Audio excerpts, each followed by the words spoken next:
England 1, Senegal 3. It's another disappointing night, isn't it? Watching England, and ultimately England losing games at home, particularly friendlies, isn't uncommon anymore. Over recent years, we've lost at home to Iceland, Greece, Hungary, Brazil, and these have all been pretty big losses in terms of performance. We've been completely outplayed, and we were outplayed last night. Ultimately, yes, last night England did have their chances, and it could have gone a different way. Ultimately, Bellingham had what I think was a perfectly good goal ruled offside, and England did create chances. But 3-1 at the same time didn't flatter Senegal at all. And Tuchel is just under a tremendous amount of pressure, and the atmosphere in the stadium last night was just so negative. Everyone is so disheartened, and I think that the game against Andorra earlier in the week is what caused it. I mean, I don't think on the whole many people would have been massively bothered about last night if we'd have lost. It was a friendly after all. We were playing a back four that is going to be nowhere near our starting back four or even our starting 11 for that fact. But I think it's just that in juxtaposition with the Andorra away game where we were so poor and some of the bizarre decisions that just seem to be happening. I mean, ultimately he's got a squad full of right back and he's decided to play a really old Kyle Walker and a Curtis Jones in those fullback positions over 2 games, and Curtis Jones isn't even a fullback. Bringing Harry Kane off and not bringing another striker on, even though he's got Ivan Toney sat on the bench, including Henderson, and no one seems to understand what he offers. The style of play, or the lack of really intent for England to attack. We all know, look, England we're better than what we're showing. We've got another gear, we know that. But the problem is that it seems like the players are expecting to just switch it on.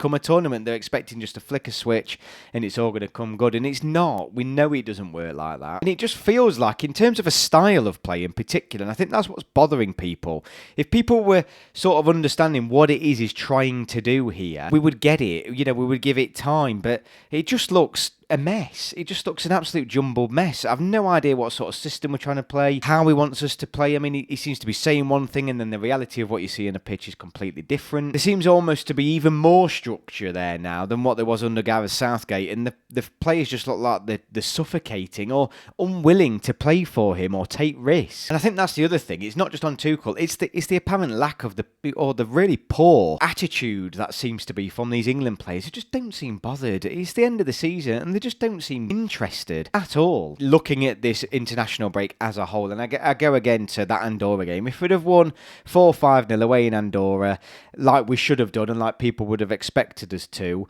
if we'd have lost last night playing the way we did, no one would have cared. It's a friendly game, he's experimenting, he's trying things out, no one's bothered. But it's the two sandwiched together that really make it just a really disheartening few days, and one that leaves England fans scratching their head, and ultimately a lot of people calling for Gareth Southgate to come back. Thomas Tuchel has said today, though, in the press conference that he fully intends to play Jordan Henderson next year, and he's almost cemented himself on the plane for next year, and the fact that Tuchel may even be looking to stay on as England manager past the World Cup. But I tell you what, you would struggle to find any England fan at the minute that would want that. And ultimately, we know a lot of this stems from the fact that he is German or he's foreign at the very least. He's not going to have the sort of leeway that Lee Carsley had, or Gareth Southgate even, or any other England manager that would be brought in. There's a lot of people who this appointment divided straight from the start, and the fact that they're seeing these sorts of bizarre performances and selections as well, it's just rubbing people up the wrong way. And ultimately, nothing matters, does it? None of these games matter. We've got the 3 points in the game that did matter. Yes, we've played relatively okay, but got comfortably beat there in the end, but it doesn't matter. What matters is that Serbia away game in September, which is England's next international break. But it does feel like we're going backwards, and ultimately Andorra at home, which you would expect to be a comfortable victory, but the Serbia away game is the group. It's the group, and it decides whether we go to the World Cup or not. And you just feel like at the minute, I mean, can England really go to Serbia and win? Serbia are a good team, but England are just seem to be playing so poorly, and people are saying, when was the last time we saw us play well? You go back quite a number of months, actually, even the Euros, where we were poor, really. Let's be real, we got to the final, but we were really poor throughout the whole tournament.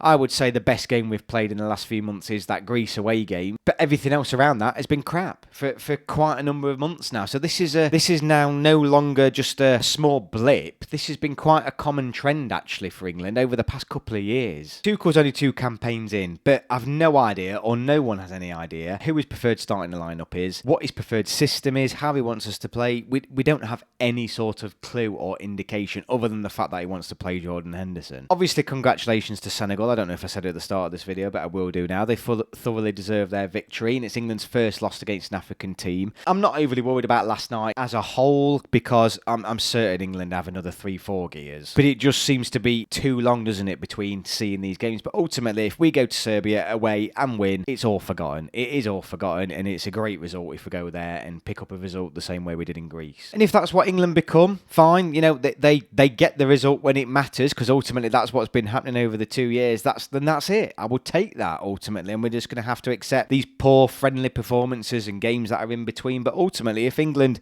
keep getting to the finals the way they played at the Euros, or keep picking up, you know, victories in qualification campaigns by playing the way they are, that's absolutely fine. But because Tuchel's a new manager, it just feels like we've not really had anything to get excited about when he came in promising quite a lot. Let me know what your thoughts are. Were you at the game last night? The atmosphere has definitely changed. The honeymoon period is 100% over, if he ever had one. The Serbia away, though, is massive. I think people are going to be calling him for to be sacked. Genuinely. People will want him sacked if we lose to Serbia away from home. I want to see a clear system and a clear squad in those next fixtures in September. It should be the start of the season. Everyone should be fit and available. Do or die time this early on for Thomas Tuchel, I think. Thank you all so much for watching. If you're still watching, please consider hitting the subscribe button. I am only a small channel. Let me know your thoughts in the comments below, and I'll see you all on my next video.